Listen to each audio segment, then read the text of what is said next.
Budget ಅನ್ನು ಮಂಡಿಸಿದ್ದಾರೆ. ಪ್ರಥಮವಾಗಿ ಹೇಳಬೇಕಂತಂದ್ರೆ ಇದರಲ್ಲಿ ಓಲೈಕೆ ಇಲ್ಲ.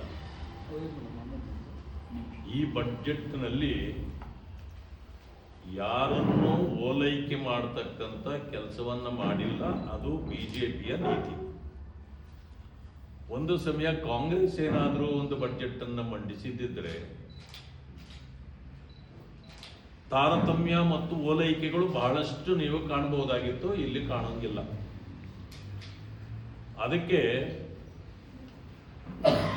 ಬಿಜೆಪಿಯ ಒಂದು ವಿಷಯವನ್ನು ನಾವು ಪದೇ ಪದೇ ಹೇಳ್ತಿರ್ತೀವಿ. ಈ ಸಾರಿ ಬಜೆಟ್ ಮಂಡನೆ 3 ಸಿಗಳು, 3C, 3 ಸಿಗಳು ಅಂದ್ರೆ ಒಂದು ಕಂಟಿನ್ಯೂಟಿ ಅಂತಂದ್ರೆ ಕಳೆದ ಬಜೆಟ್ ಏನನ್ನ ಮಂಡಿಸಿದ್ರೋ ಇಟ್ ಈಸ್ ಆಲ್ಮೋಸ್ಟ್ ಕಂಟಿನ್ಯೂಟಿ ಮಾಡಿದ್ದಾರೆ.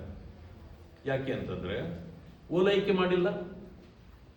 ಯಾವಾಗಲೂ ಜನ ಕಾಯ್ತಕ್ಕಂಥದ್ದು ಏನಕ್ಕೆ ಅಂತಂದ್ರೆ ಟ್ಯಾಕ್ಸ್ ಹೆಚ್ಚು ಮಾಡಿದ್ರ ಕಡಿಮೆ ಮಾಡಿದ್ರ, ಬೆಲೆ ಹೆಚ್ಚು ಮಾಡಿದ್ರ ಕಡಿಮೆ ಮಾಡಿದ್ರ, ಇದಕ್ಕೆ ಕಾಯ್ತಾ ಇರ್ತಾರೆ ಎಲ್ಲ. ಯಾವ ಬೆಲೆಗಳು ಹೆಚ್ಚು ಆಗಿಲ್ಲ, ಕಡಿಮೆ ಆಗಿಲ್ಲ. ಟ್ಯಾಕ್ಸ್ ಅಲ್ಲಿ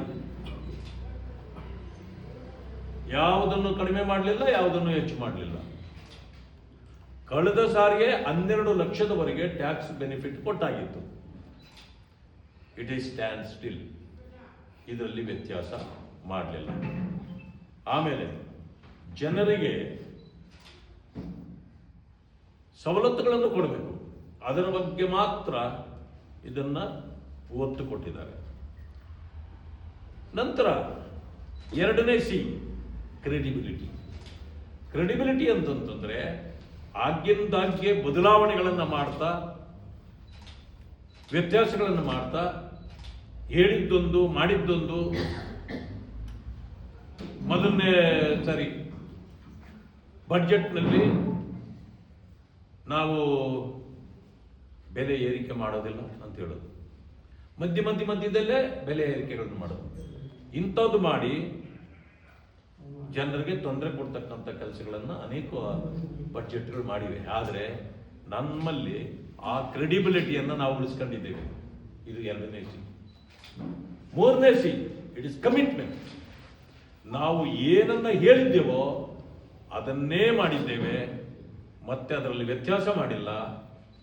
ನುಡಿದಂತೆ ನಡೆದಿದ್ದೇವೆ ಅಂತೇಳಿ ನಾವು ಸುಳ್ಳು ಹೇಳಿಲ್ಲ. ಇದನ್ನ ನಾವು ಎತ್ತಿ ಹಿಡಿದಿದ್ದೇವೆ. ಅದೇ ಕಾಂಗ್ರೆಸ್ ಮಾಡ್ತಕ್ಕಂಥ ಅದೇನು ಗೊತ್ತಾ, ಅವರು 3 ಸಿಗಳು ಮಾಡ್ತಾರೆ.